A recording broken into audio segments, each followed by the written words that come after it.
Welcome to Lakshmi சமையல். இது என்னோடய ஃபர்ஸ்ட் ப்ரௌனி ஆர்டர். அதை நான் எப்படி செஞ்சேன்றது தான் நம்ம இப்போ இந்த வீடியோவில் பார்க்க போகிறோம். இதுக்கு நான் ஃபஸ்ட்டு பட்டரும் டார்க் சாக்லேட்டும் நல்லா மெல்ட் பண்ணதுக்காக ஓவனில் டைமர் செட் பண்ணி வச்சுட்டேன். அதுக்கப்புறம் ஒரு பவுலில் சர்க்கரையை நல்லா பொடி பண்ணி வச்சுருந்தேன். அதை ஆட் பண்ணிக்கிட்டு நம்ம மெல்ட் பண்ண சாக்லேட்டும் பட்டரும் சேர்த்து நல்லா ஒரு வாட்டி பெண்ட் பண்ணிக்கிட்டேன்.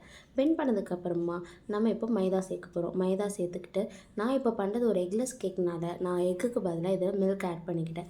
மில்க் ஆட் பண்ணிவிட்டு கொஞ்சம் கொஞ்சமாக நம்ம எந்த அளவுக்கு கன்சிஸ்டன்சி ப்ரௌனிக்கான கன்சிஸ்டன்சி வர வரைக்கும் கொஞ்சம் கொஞ்சமாக ஆட் பண்ணி அதோட நம்ம கலந்து விட்டுக்கிட்டே வரணும். அதுக்கப்புறம் அதே மெஷரிங் கப்பில் ஒரு கப் அளவுக்கு கொக்கோ பவுடர் எடுத்து ஆட் பண்ணிக்கிட்டேன்.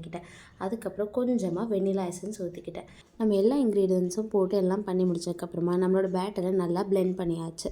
அதுக்கப்புறம் நம்ம இது எல்லாத்தையும் ஒரு ட்ரேயில் மாற்றிக்க வேண்டியதுதான். அதுக்கு ஃபஸ்ட்டு ட்ரேயை சைட் ஃபுல்லாக எல்லா இடத்துலையுமே பட்டர் நல்லா அப்ளை பண்ணிவிட்டு அதுக்கப்புறம் நம்மளோட பேட்டரை ஃபுல்லாக அதில் போட்டு ஊற்றிக்க போகிறோம். ஊற்றிட்டு அதை செட் பண்ணிவிட்டு நம்ம சாக்கோ சிப்ஸ், கேஷ்யூ நட்ஸ், நமக்கு என்னென்ன டாப்பிங்ஸ்லாம் பிடிக்குமோ சாக்லேட்ஸ் எல்லாத்தையும் நம்ம ஆட் பண்ணிக்கலாம். நான் இப்போ அதுக்கு மில்க் சாக்லேட்டும் சாக்கோ சிப்ஸும் ஆட் பண்ணியிருக்கேன்.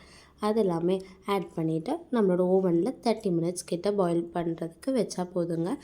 அவ்வளோதான், நம்மளோட சூப்பரான டேஸ்டி ப்ரௌனி ரெடி.